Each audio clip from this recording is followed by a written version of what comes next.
Passive voice. सुनने में लगता है कि ये बस ग्रामर का एक और नियम है ना? लेकिन असल में ये सिर्फ एक नियम नहीं है, ये एक बहुत ही शक्तिशाली टूल है जो किसी भी लेखन को एक नए स्तर पर ले जा सकता है। तो चलिए, इस विश्लेषण में देखते हैं कि ये काम कैसे करता है। हम 5 खास हिस्सों पर बात करेंगे और हर हिस्सा आपकी स्किल्स को और बेहतर बनाएगा। तो फिर शुरू किया जाए। सबसे पहले चलिए एक ऐसी स्थिति की बात करते हैं जो है तो बहुत आम, लेकिन अक्सर लोग इसमें गलती कर जाते हैं। ये स्थिति है जब एक ही वर्ब के साथ 2 ऑब्जेक्ट्स जुड़े हों। यह नियम बहुत सीधा सा है।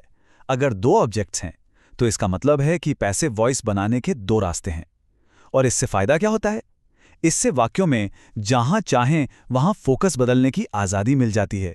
बड़ी कमाल की चीज है ये। चलिए इस एक्टिव वाक्य को देखते हैं। इसमें 2 ऑब्जेक्ट्स छिपे हैं। पहला है मी और दूसरा अ प्रेजेंट। क्या ये साफ दिख रहे हैं? तो सवाल यह है, इस एक वाक्य के कितने पैसिव फॉर्म बन सकते हैं? सोचिए जरा। ये रहे 2 तरीके। देखिए दोनों में फोकस कैसे बदल जाता है। पहले वाले में फोकस रिसीवर पर है, यानी आई पर, और दूसरे में सारा ध्यान उस गिफ्ट पर है जो दिया गया। अब आगे बढ़ते हैं और देखते हैं वर्ब्स और प्रेपोजिशंस के रिश्ते को। ये एक ऐसी जगह है जहां अक्सर गलतियां हो जाती हैं, तो थोड़ा ध्यान से। यहाँ का नियम बहुत सिंपल है। वर्ब और प्रेपोजिशन की जोड़ी टूट नहीं सकती। इन्हें एक टीम की तरह समझिए जो हमेशा हमेशा एक साथ रहती है। और इस स्ट्रक्चर को याद रखने के लिए ये फॉर्मूला काम आ सकता है। यहाँ V3 का मतलब है वर्ब का थर्ड फॉर्म, जिसे हम पास्ट पार्टिसिपल भी कहते हैं। इन उदाहरणों को देखिए। रन ओवर और लिसनिंग टू पैसिव फॉर्म में भी एक साथ हैं।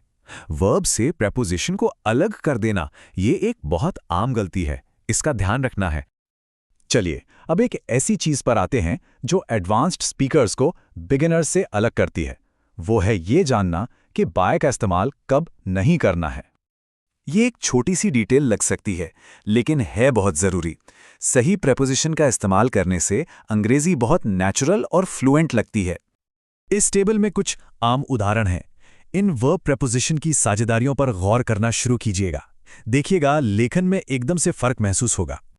ये देखिए ऐसे एक्शन में। I was surprised by his success कहना आमतौर पर ठीक नहीं माना जाता।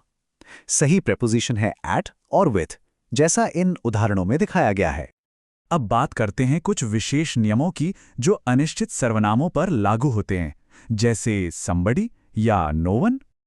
इस नियम के पीछे लॉजिक ये है कि हमारा पूरा फोकस काम पर होना चाहिए, ना कि उस अनजान या महत्वहीन व्यक्ति पर जिसने काम किया। देखिए, बाय समवन हटा देने से वाक्य कितना छोटा और प्रभावशाली हो गया है। असली बात तो ये है कि जेब कट गई, ये जरूरी नहीं कि किसने काटी। ये एक स्ट्रक्चरल बदलाव है जिसे ध्यान में रखना है। मतलब वही रहता है, लेकिन वाक्य का स्ट्रक्चर नेगेटिव को फिट करने के लिए बदल जाता है। ये उदाहरण इस बदलाव को बिल्कुल साफ दिखाता है। एक्टिव वाक्य का नोबडी पैसिव में जाकर नॉट और एनीबडी बन जाता है। और अब हम आ गए हैं अपने आखिरी सेक्शन में। यहाँ हम कुछ ऐसे एडवांस्ड स्ट्रक्चर्स देखेंगे जो लेखन को वाकई एक अलग पहचान दे सकते हैं।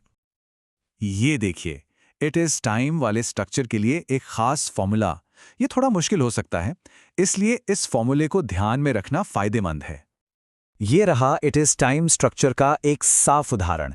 गौर कीजिए कि पैसिव फॉर्म बनाने के लिए फॉर द हार्वेस्ट और टू बी को कैसे जोड़ा गया है।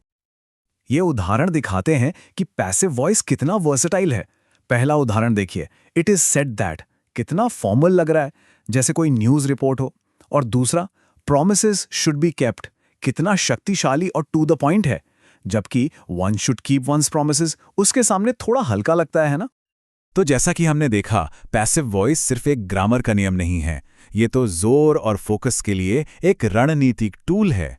तो अब आखिरी सवाल ये है, इस टूल का इस्तेमाल करके कम्युनिकेशन को और शक्तिशाली कैसे बनाया जा सकता है?